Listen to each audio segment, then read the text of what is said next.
మోడీ మీద నిప్పులు జరిగిన ముఖ్యమంత్రి, మోడీని చెడుగుడాడిన ముఖ్యమంత్రి, మోడీ సర్కారు దుమ్ము దులిపిన ముఖ్యమంత్రి. నిన్నటి నుంచి ఈ డైలాగులు ఇవన్నీ కూడా అటు పేపర్లు కావచ్చు, అటు ఛానళ్ళు కావచ్చు, ప్రతి ఒక్కటి కూడా ఇవే డైలాగులు ఇదంతా కూడా ప్రచారం చేస్తూ ఉన్నాయి.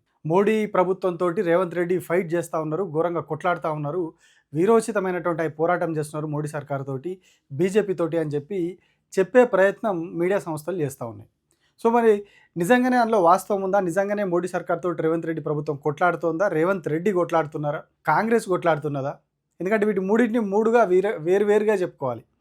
కాంగ్రెస్ పార్టీ కొట్లాడడం వేరు, రేవంత్ రెడ్డి కొట్లాడడం వేరు, కాంగ్రెస్ ప్రభుత్వం కొట్లాడడం వేరు.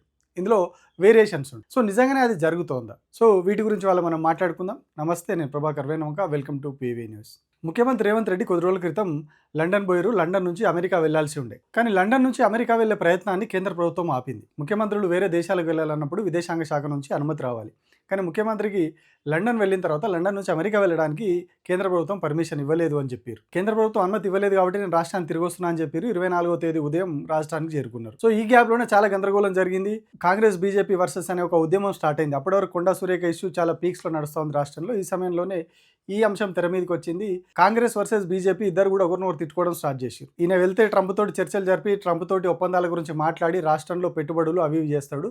సో మోడీని మించిపోతాడు, మోడీని మించి తెలంగాణకు పెట్టుబడులు తీసుకొస్తాడు. కాబట్టి మోడీని రేవంత్ రెడ్డి ఎక్కడ దాటిపోతాడో, మోడీని తొక్కేస్తాడో అన్న భయంతో వీళ్ళు రేవంత్ రెడ్డి అక్కడికి వెళ్లకుండా అడ్డుకున్నారు అని చెప్పేసి కాంగ్రెస్ వాళ్ళు చెప్పుకున్నారు. అది ఎట్లాంటి విషయం మీరే అర్థం చేసుకోండి. సో ఇట్లా ఒక ప్రచారం అయితే వాళ్ళు చేసుకున్నారు. అటు పోతే అటు గుజరాత్ను కావచ్చు, మిగతా బీజేపీ పాలిత రాష్ట్రాలను మించి తెలంగాణ పోతుంది కాబట్టి తెలంగాణ అభివృద్ధిని అడ్డుకున్నారు అని చెప్పి వాళ్ళు చెప్పారు. సో అది కాసేపు నిజమే అనుకుందాం, అంతా ఓకే. సో ఆ కుట్రతోటి అడ్డుకున్నారు, తెలంగాణ అభివృద్ధి ఎందదు అని చెప్పి కాంగ్రెస్ ప్రభుత్వం ఇక్కడ ఉంది కాబట్టి అడ్డుకున్నారు అని చెప్పి తెలంగాణ అభివృద్ధిని అడ్డుకున్నారు. మీరు ముఖ్యమంత్రిని కాదు అవమానించింది, మీరు తెలంగాణను అవమానించినట్టు అని చెప్పి కూడా కాంగ్రెస్ పార్టీ వాళ్ళు చెప్పుకున్నారు. స్వయంగా ముఖ్యమంత్రి కూడా చెప్పుకున్నారు నిన్న ప్రెస్ మీట్ పెట్టి. తెలంగాణ అంటే చులకన, తెలంగాణ అంటే చిన్న చూపు, తెలంగాణ అంటే వివక్ష. తెలంగాణ అభివృద్ధిని ఏ విధంగా అయినా అడ్డుకోవాలని గుజరాతీ నాయకత్వం ఈరోజు కుట్ర చేస్తున్నది.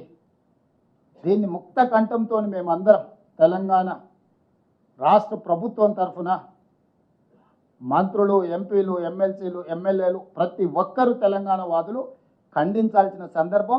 మేమందరం ఖండిస్తున్నాం. అదే ప్రెస్ మీట్లో మోడీ మీద చాలా ఫైర్ అయ్యారు. ఇట్లనా అట్లనా, నువ్వు పాకిస్తాన్ పోయి అక్కడ కలవచ్చు కానీ నేను పోయి మమదానిని కలవద్దా, వాళ్ళని కలవద్దా, వీళ్ళని కలవద్దా, తెలంగాణకు పెట్టుబడులు తీసుకురావద్దా, అసలు ఏమనుకుంటున్నారు మీరు అని చెప్పి మోడీ మీద నిజంగానే ఓ రేంజ్లో లేచారు. పాకిస్తాన్ अपना दोस्त है, जब वो प्रधानमंत्री अपना दोस्त था, आप जा सकते हैं पाकिस्तान, पाकिस्तान प्राइम मिनिस्टर को आप गले मिला सकता है, बिरयानी खा लेते वापस आ सकता है मोदी जी.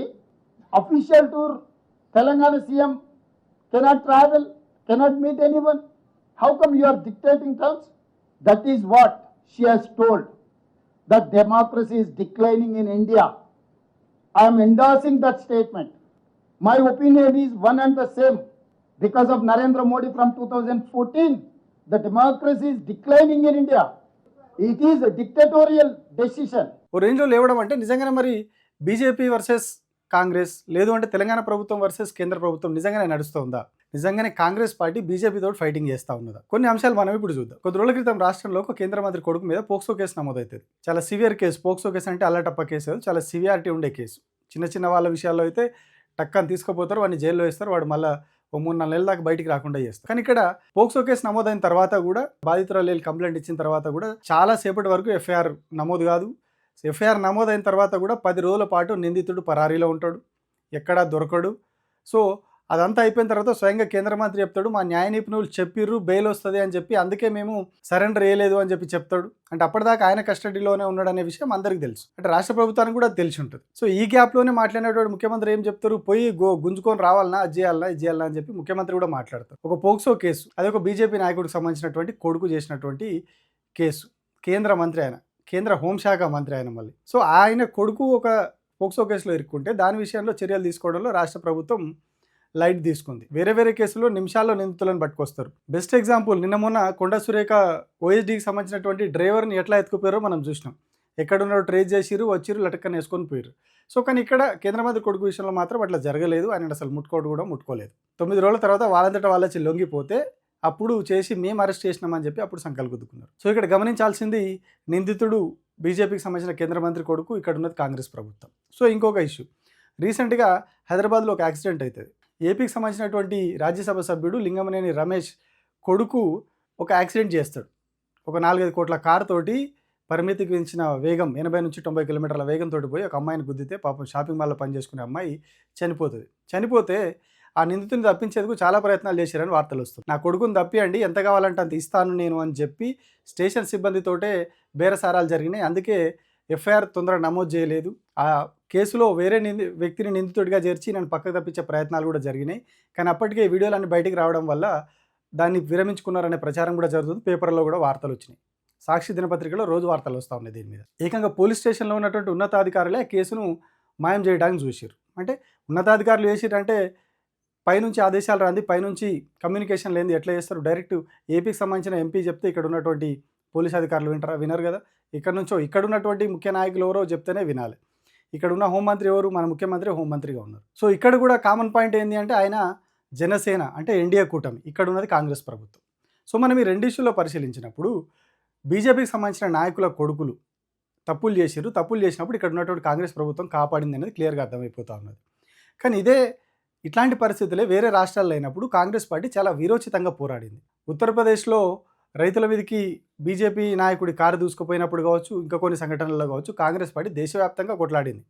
దేశవ్యాప్తంగా ఉద్యమాలు చేసింది. మన రాష్ట్ర కాంగ్రెస్ వాళ్ళు కూడా అప్పుడు పోరాటాలు చేసిరు గతంలో. సో ఇప్పుడు అదే కాంగ్రెస్ పార్టీ ఇక్కడ అధికారంలోకి వచ్చింది, ఇక్కడ అధికారంలో ఉన్నది. ఉన్నప్పుడు మరి ఎందుకు బీజేపీ వాళ్ళని కాపాడుతుంది? నిజంగానే వాళ్ళు తప్పు చేశారు అనేది క్లియర్గా కనిపిస్తూ ఉన్నది. అట్లాంటప్పుడు ప్రభుత్వం నిష్పక్షపాతంగా ఉండి ఎవరి వైపు కొమ్ము గాయకుండా ఉంటే ఆ నిందితులు వెంటనే అరెస్ట్ కావాలి. కానీ కాలేదు. 2 సంఘటనల్లో కూడా ఇక్కడ అరెస్ట్ కాలేదు. వాళ్ళు ఫ్రీగా తిరిగారు. ఇప్పుడు ఆయన వచ్చి బయట డ్యాన్సులు కూడా చేసుకుంటున్నాడు బెయిల్ మీద వచ్చి. సో ఇక్కడ 2 పార్టీల మధ్యల సంబంధాలు, 2 ప్రభుత్వాల మధ్యల సంబంధాలు ఎట్లా ఉన్నాయని చెప్పడానికి నేను ఈ విషయం చెప్తా ఉన్నా. ఒకవైపేమో రేవంత్ రెడ్డి ప్రెస్ మీట్లు పెట్టి మోడీ ప్రభుత్వాన్ని తిడతారు, తెలంగాణను ఆగం చేస్తున్నారు, తెలంగాణ అభివృద్ధిని అడ్డుకుంటున్నారు. కానీ అదే బీజేపీకి సంబంధించిన నాయకులతోటి చట్టాపట్టాలు వేసుకొని తిరుగుతారు. వాళ్ళకి రాయల్ ట్రీట్మెంట్ ఇస్తారు తెలంగాణలో. ఎందుకనేది ఇక మీరే అర్థం చేసుకోండి. ఇక ఇంకొకటి, మన ముఖ్యమంత్రి బడే బాయ్ చోటే బాయ్ అనుకుంటే మోడీ ఎంబడి తిరుగుతారు. మోడీ ఖచ్చితంగా నాకు బడే బాయ్, ఆయన ప్రధానమంత్రి కాబట్టి ప్రతి ముఖ్యమంత్రికి ఆయన బడే బాయ్ అని చెప్పి తిరిగిర్రు. ఎందుకు నువ్వు ప్రతిసారి ఢిల్లీ పోతున్నావు అంటే, నేను ఢిల్లీ పోయిన ప్రతిసారి నా పనుల కోసం పోతున్నాను, రాష్ట్రం కోసం పోతున్నా, కేంద్ర మంత్రులను ప్రధానమంత్రిని వీళ్ళందరినీ కలుస్తున్నా, రాష్ట్రానికి ఏదో తీసుకొస్తా అని చెప్పారు. కానీ ఇప్పటివరకు తీసుకొచ్చింది ఏం లేదు. మెట్రో ప్రాజెక్ట్ రాలేదు, ఇంకేదో ప్రాజెక్టు జాతీయ హోదా రాలేదు. बार बार दिल्ली जा रहे, गिन रहे, हर बार मैं जब भी दिल्ली गया तो गिन रहे। केटीआर ने दीवार पे एक 4 को लेके दीवार में लिख रहा 1 2 3 4 5 50 55 हो गए। मैं दिल्ली देखने के लिए नहीं जा रहा हूं, मैं सर्कस देखने के लिए नहीं जा रहा हूं। निर्मला सीतारामन जी, नरेंद्र मोदी जी सबसे मिलकर ये पूरा तबाह कर दिए चंद्रशेखर राव जी ने। इसीलिए मैं रिक्वेस्ट किया, तो मैं केंद्र सरकार से ये सैंक्शन लिए 26,000 करोड़ के लिए डेट రీస్ట్రక్చర్ करवा दिए। ఢిల్లీ పోయినప్పుడల్లా లెక్కలు కట్టి ఢిల్లీ పోతూ మోడీని కలుస్తూ ఆయన బడాబాయి, ఈయన చోటబాయి అంటాడు. ఈ దేశంలో ప్రధానమంత్రి ప్రతి ముఖ్యమంత్రికి బడాబాయినే. రాష్ట్ర ముఖ్యమంత్రుల సమూహానికి ప్రధానమంత్రి ఆయన. Is an big brother. ఎక్కడైనా బడే బాయ్ చోటే బాయ్ అని తిరగడం వల్ల ఎక్కడ లాభం జరిగింది? ఇంత లాభం జరగకపోయినా, ఇంత మనకి ఎక్కడ కూడా ఉపయోగపడకపోయినా ఎందుకు బడే బాయ్ చోటే బాయ్ అని తిరగాల్సి వస్తున్నది? సో ఒకవైపేమో వ్యవహారం అట్లా ఉంటుంది, వాళ్ళంతా కలిసిమెలిసి అంతా మిల్జుల్కే పోతారు. కానీ ఇక్కడికి వచ్చేసరికి ప్రెస్ మీట్లలో వచ్చేసరికి మాత్రం అట్లా అని చెప్పి తిడుతున్నారు. అది దట్టు ఈ మధ్య కాలంలో ఎక్కువైంది. హైదరాబాద్లో ఒక ప్రోగ్రాంలో ముఖ్యమంత్రి మాట్లాడుతూ బీజేపీనే టార్గెట్ చేస్తారు, బీజేపీనే హైలైట్ చేస్తూ బీజేపీ గురించే ఎక్కువగా మాట్లాడతారు. అప్పటి వరకు ఆయన ప్రతి సందర్భంలో కేసీఆర్ ఫ్యామిలీని తిడతారు. ఆ రోజు కొంత బీజేపీని ఎక్కువ కార్నర్ చేస్తారు. నెక్స్ట్ డే పేపర్లు అన్నీ కూడా బీజేపీ కార్నర్గానే, బీజేపీని టార్గెట్ చేస్తున్నట్టుగానే టైటిల్స్ పెట్టి వార్తలు రాస్తాయి. సో ఇదంతా ఎట్లా జరిగిందో, ఎందుకు జరిగిందో అంతా బహిరంగ రహస్యం. అక్కడ నుంచి సమాచారం వస్తుంది, అక్కడ నుంచి ఆదేశాలు వస్తాయి, ఇక్కడ చేస్తారు, అదంతా కామన్. సో ఎందుకు మరి కొద్ది రోజులుగా బీజేపీ వర్సెస్ కాంగ్రెస్, రాష్ట్ర ప్రభుత్వం బీజేపీతో కొట్లాడుతూ ఉన్నది, కేంద్ర ప్రభుత్వం కొట్లాడుతూ ఉన్నది అనే ఒక అంశాన్ని ఎందుకు వీళ్ళు పోర్ట్రే చేసే ప్రయత్నం చేస్తున్నారు? ఆ రోజు హైదరాబాద్లో ప్రోగ్రాంలో అదే పరిస్థితి జరిగింది. నిన్న ప్రెస్ మీట్లో కూడా ముఖ్యమంత్రి బీజేపీని టార్గెట్ చేస్తున్నట్టుగా మాట్లాడుకుంటూ వచ్చారు. అంటే ఎందుకు సడన్గా బడే బాయ్ చోటే బాయ్ దోస్తానా పోయింది, మిగతా సంబంధాలన్నీ పోయినాయి. దట్టు ఇక్కడ ఉన్నటువంటి బీజేపీ ఎంపీలు, బీజేపీ ఎమ్మెల్యేలు వీళ్ళందరూ కూడా చాలా తక్కువ మంది కాంగ్రెస్ను విమర్శిస్తారు. వేళ్ల మీద లెక్క పెట్టే అంతమంది 8 మంది వాళ్ళకి ఎమ్మెల్యేలు ఉన్నారు, 8 మంది ఎంపీలు ఉన్నారు. వాళ్ళలో కేవలం 4-5 మాత్రమే ఇక్కడ ఉన్నటువంటి రాష్ట్ర ప్రభుత్వాన్ని విమర్శిస్తారు. మిగతా ఎవరు కూడా ప్రభుత్వాన్ని విమర్శించరు. దట్టు అసెంబ్లీలో వెనకేసుకొస్తారు. సో ఇట్లాంటి పరిస్థితి ఉన్నది ఇక్కడ. సో అట్లాంటి టైంలో ఎందుకు ముఖ్యమంత్రి ఇట్లా చేస్తూ ఉన్నారు, ఇవన్నీ కూడా ఎందుకు బీజేపీని టార్గెట్ చేస్తున్నట్టుగా మీడియా సంస్థలు కూడా రాస్తున్నాయి, ఆయన మాట్లాడుతున్నారు, ఎందుకు బీజేపీ వైపు పోతున్నారు అంటే ఏం ప్లాన్, దాని వెనకాల ఉన్నటువంటి ప్లాన్ ఏంటిది? చాలా కాలంగా రాష్ట్రంలో 2 పార్టీలు కలిసి పనిచేస్తున్నాయి, కాంగ్రెస్ బీజేపీ కలిసి ఇక్కడ ప్రభుత్వాన్ని నడిపిస్తున్నాయి అనే ఆరోపణ బలంగా ఉన్నది. బీఆర్ఎస్ పార్టీ ప్రతి సందర్భంలో చెప్తుంది. పొంగులేటి శ్రీనివాసరెడ్డి మీద ఈడీ రైడ్కు సంబంధించి కావచ్చు, ఇంకా చాలా సందర్భాల్లో కావచ్చు, రేవంత్ రెడ్డికి సంబంధించిన బంధువులు ఏవైతే అక్రమంగా కాంట్రాక్ట్లు వచ్చినాయో వాటి మీద కేంద్రానికి ఫిర్యాదు చేసిన సందర్భంలో చర్యలు తీసుకోకపోవడం కావచ్చు, ఇవన్నీ ఇట్లాంటి చాలా అంశాల్లో ప్రజా సమస్యల మీద పోరాడంలో కావచ్చు, ఎక్కడ కూడా బీజేపీ అంత దూకుడుగా లేదు. గతంలో చూపెట్టినంత దూకుడు ఇప్పుడు చూపించట్లేదు. దానివల్ల ఏం జరిగింది, ఇక్కడ 2 కలిసిపోయినాయి, కాంగ్రెస్ బీజేపీ ఒకటైపోయినాయి, 2 కూడా మిలాఖతై ప్రభుత్వాన్ని నడిపిస్తున్నాయి అనే ఒక వాదన బలంగా ప్రజల్లోకి వెళ్ళిపోయింది. ప్రజల్లో అదే చర్చ జరుగుతూ ఉంది. స్వయంగా బీజేపీలో ఉన్నటువంటి నాయకులు కూడా చాలామంది ఇట్లాంటి ఆరోపణలు బహిరంగంగా చేశారు. రాజాసింగ్ లాంటి వాళ్ళు కొందరు నాయకులను ఉద్దేశించి చేశారు, ఇంకా కొందరు పేరాల శేఖర్రావు లాంటి వాళ్ళు కొందరు బహిరంగంగానే కొన్నిసార్లు అంశాలన్నీ బయట పెట్టుకుంటూ వస్తూ ఉన్నారు. సో ఇట్లాంటి టైంలో ఇప్పుడు సడన్గా ఇట్లా ఈ లైన్ తీసుకోవడం, మొన్నటి వరకు ఓన్లీ కేసీఆర్ని టార్గెట్ చేసి ఇప్పుడు కేవలం మోడీని టార్గెట్ చేసి కేంద్ర ప్రభుత్వాన్ని టార్గెట్ చేయడం వెనకాల ఏ దురుద్దేశం లేకుండా, ఏ ఉద్దేశం లేకుండా ఉంటుందా?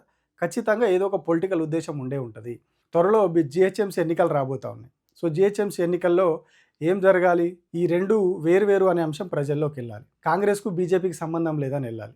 ఎందుకంటే ఇక్కడ ఒక బెల్ట్ మొత్తం ముస్లిం ఏరియా చాలా ఉంటుంది, ఓల్డ్ సిటీ అంతా కూడా ముస్లిం పాపులేషన్ ఉంటుంది. సో అక్కడ ఓట్లకి దెబ్బ పడుతుంది. బీజేపీతో కలిసిపోయి ఉన్నారు, బీజేపీకి అంటగాగుతున్నారనే విషయం తెలిస్తే వాళ్ళు ఓటయ్యారు.